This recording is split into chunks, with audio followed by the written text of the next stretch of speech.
Hello YouTube, my name is Plazuka, and today's video is going to be on the Space Stone. The Space Stone is going to cover many companies, some of the connections between some of the content creators we've already talked about, and how this free-to-play mantra has become very popular within the gacha scene over something like the pay-to-win gachas of before. And we're going to start with this article talking about gacha versus loot boxes. For most of you, loot boxes are probably not going to be as familiar as gacha style because of Honkai, Genshin, and Wither and Waves all doing gacha. But there was a time that loot boxes were the thing, and it wasn't just in like mobile games or in your multiplayer games. Loot boxes transcended almost all aspects of video games for a very long time. And it wasn't until I would say a couple years ago where all these countries cracked down on loot boxes being more gambling than gacha style games. And that's why we had to transition to what is now perceived as gacha. And that lends to the popularity of something like Genshin. Before Genshin in the United States, in the Western hemisphere, gachas were not popular at all. They were fine. They existed and they made money mainly because of how popular they were in Japan, Korea, and China. But they did not do the numbers that something like Genshin did, or Honkai is doing, or now Wither and Waves. And I think that lends to how they integrated gacha into a single player PvE experience rather than it having PvP elements, which is what used to be the predominant gachas in the past. And going forward, I see the future being more PvE esque style gachas because it can, in some small way, blend the line of being fair to play instead of it being pay to win, right? Because all you're doing is paying for convenience, all you're doing is paying for power, and you're competing against yourself, nobody else. Now, I don't look at it like that. I know that companies leverage that and people have received it very well. But for me, I know that they're just as predatory. Genshin, Honkai, and Wither and Waves are just as predatory as something like Epic 7, BDO, or Raid Shadow Legends. They are. Because they all have aspects that produce the dopamine responses and the excitement levels that are characteristics of essentially addiction, which has been my issue in the first place. So I think we can go here as well. These three, which you know two of them very well. Gotcha Smack on the top right, and then we have Tectone on the bottom. This guy, Vulcan, he covers AFK Journey and some other mobile gacha games. They all got together recently before AFK Journey released, and obviously before Wither and Waves. I do not believe Vulcan covers Wither and Waves. And, I don't know what their conversations were. I don't know how they all got together essentially. But there's this new wave that's coming through the gacha scene, especially with Wither and Waves and then Zenless Zone Zero coming next month. It's this whole free to play mantra. Whereas all of these content creators used to be more pay to win, or they used to spend on their accounts. Period. You know, Tectone being probably the biggest culprit, having an account Genshin Impact worth $500,000 apparently. And yet now they've switched over to the free to play mantra. We know that it creates the environment where more people could come in, and because these games are PvE style games, they almost mimic a single player experience. And yet they're not, because unlike single player experiences where you buy the game, it's $60 up front and that's it, in these PvE online style games, there's this whole extra element that exists within them that can literally make you go bankrupt. And it doesn't discriminate against people. Anybody can become an addict. Period. They can. That's how our mind works. That's how these games are built. A lot of money is spent to make sure that people elicit the responses that are involuntary to spend money. That is how it works. And so for me, and obviously this has become very clear, I hope, at this point, and it probably hasn't because I still get comments. I don't like the all in approach to free to play. And the only one that it benefits most is the content creator. It's the best of both worlds for the content creator because if we look back, we can see content creators like Mtashed, and I've already had a video on here. It showcases it. It's in the Gotcha's War, the most Ansari Gacha content creator ever, okay? Or player ever. I don't know how I titled it. In that video, Mtash is crying because he spent all this money in Genshin. He feels sorry that he may have, kind of pushed people into spending money as well. And that, he's going to go and play free to play Genshin Impact, and then obviously, we can see in Wither and Waves, he eventually spent and pulled on a sponsored stream.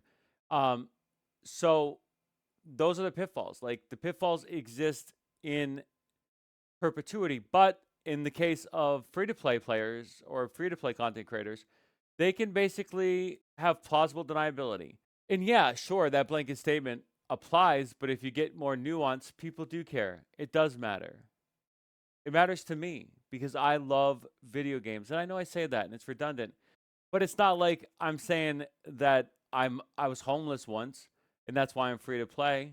Whether you like it or not, whether you play free to play or not, they are gotchas still at the end of the day. That's what they are, and they're intended to get people to spend, regardless of how many layers you remove from that, regardless of how nice your intentions are on the surface.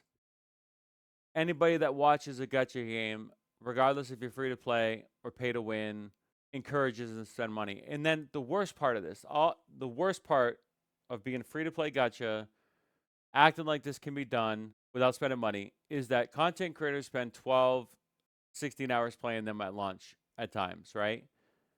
Normal people don't have that amount of time. And what you're going to get is new people that have never played gacha that feel like they can do what the content creator is doing, but they don't have the time or the skill. And so two things are going to happen. They're going to leave the game or they're going to spend money. And there's a reason why people like Mtashed and Tectone are sponsored, is because these companies know that as well. It's a reason why when Mtash said in his Genshin Impact video where he cried, he's like, I've made so much money from this game. I've profited so much money from this game. Tectone's admitted it too in Genshin. There's a reason why. Companies leverage content creators to make money. That's a fact. If someone's sponsored, that means the company thinks that they can make a lot of money off that content creator. And if it just so happens that content creator is free to play like Tectone was for the 2 hours that he was sponsored for 5 days straight or whatever it was, that's because the company thought they could make money off him. If they didn't, they would have never given him money. Period. Now let's talk about this pushback that I've been getting online about fixed rates, rigged rates, right? Well, if you look here, Nexon fine over MapleStory in-game item selling. So there was a penalty imposed for violating South Korea's Act on Consumer Protection in Electronic Commerce. Like, this stuff does not happen that often. South Korea online game developer Nexon Korean Corp was fined 11.6 billion won, 8.9 million, for allegedly misleading its customers over in-game items of its hit online titles MapleStory and Bubble Fighter, the Korea Fair Trade Commission said on Wednesday. The equivalent in the United States would be the FTC. The antitrust body said that Nexon, the largest shareholder in Nexon Games, has arbitrarily lowered the probability of the game's player drawn preferred items, dubbed cubes, and set the probability of winning some cubes to 0 without notice. Okay? So, goes back to this whole, can companies do this? Yes, they can. And the reason why is because the FTC, or in this case, the KFTC, or in China, their regulatory agents, or Japan, their regulatory agents, or in Europe, their regulatory agencies, have to actually have people that have the time, that have the authorization to go and monitor these games. They have to have they have to even care to monitor these games. Some people don't even care that these games are being monitored or not. And so if they're not being monitored by government agencies or regulations, then they can do whatever they want with any of these probabilities. Now, of course, if anything were to happen and they were found out, it would be detrimental to their business. So I don't think they do it that often, but I think they pick and choose. And so when I say something like, all right, Tectone may have a rigged account or Asmongold may have a rigged account. In the case Tectone, his polls were sponsored. In the case of Asmongold, his polls were not. But regardless of that, do you not think the company knows which accounts are which? Do you not think that the company has an invested interest into knowing whose accounts are content creators and whose isn't? And you don't think that information's public? It most likely is. Whatever email they're usually using for their sponsored deals with these companies, most likely all these companies has that information, and therefore they say, okay, this person's using this email. That's an account of a content creator. We can maybe adjust these numbers. Now the question is, can they adjust the numbers on one account without affecting the entire server, all of the accounts? That's another question for somebody else that's smarter at that than me, because I don't know if that's the case or not. But don't ever say it doesn't happen, because it does happen. And this is proof that it's happened in the past, at least if you want to believe this, which, I guess could be conspiratorial, this could just be fake news, like people thinking the earth is flat or we didn't go to the moon. And then here's what I want to talk about with gachas, okay? When we go back to this free-to-play mantra and trying to justify that as the better way to play gachas. Why are gachas so popular? The addictive nature of gacha games can be attributed to the brain's positive response to randomness and surprise. This is the dopamine aspect of your game. This is the same when you go to like a casino. It has addictive qualities to it. And so if you're there pulling on a banner and you're free to play and you've got this in-game currency, which is why some companies don't care to give in-game currencies as reimbursement or rewards, because the more you pull, the more your brain is stimulated and the more chances you're going to continue to pull after you have depleted all your resources, because the game is designed to do that. That is the absolute core of its mechanics. Which is why, at the end of the day, I advocate for spending something as a content creator, because it removes the illusion that these games are free to play. They are not. They never will be, inherently. Genshin, Honkai, and Withering Waves are better examples of a gacha game. They are the least predatory of most gacha games. However, there's a caveat here. All games are addictive. And that's pretty much the end of the video for the Space Stone. And therefore, we have one stone left, the Soul Stone. And I don't know how I'm going to do the Soul Stone. It's a bit difficult. I have an idea. But either way, the Infinity Saga is going to end relatively soon. And then we're going to move on to other things, other creators, most likely. We've done enough to talk about one individual for this entire thing, and it will involve him at the very end.